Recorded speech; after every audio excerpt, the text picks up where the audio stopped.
C'est une petite tache blanche dans l'immense désert d'Atacama, mais un poids lourd de l'astronomie mondiale. Le projet ALMA, un futur parc de 66 antennes européennes, japonaises et américaines. Budget total 150 millions d'euros. Ici, des techniciens du monde entier s'activent pour assembler ces antennes de plus de 15 mètres de haut, dans des conditions souvent difficiles.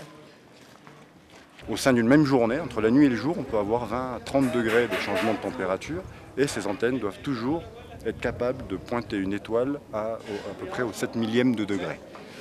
Donc si vous vous rappelez votre petit rapporteur à l'école, la plus petite unité c'était le degré, nous on cherche à prendre un 7 millième de cette petite unité. Ces engins de 100 tonnes chacun seront ensuite transportés ici, sur le site final, à plus de 5000 mètres d'altitude.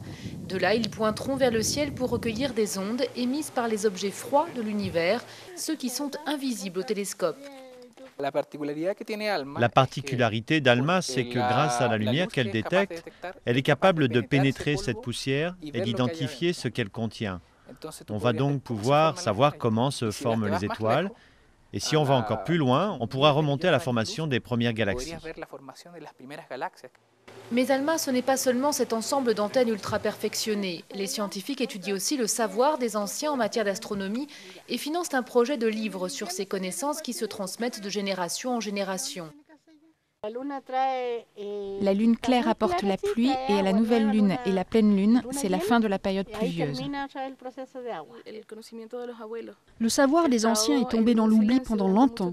Sa transmission s'est interrompue et aujourd'hui, on veut la sauvegarder pour les générations futures, les enfants, les jeunes. Les antennes d'ALMA, elles, commenceront à livrer leurs secrets en 2012.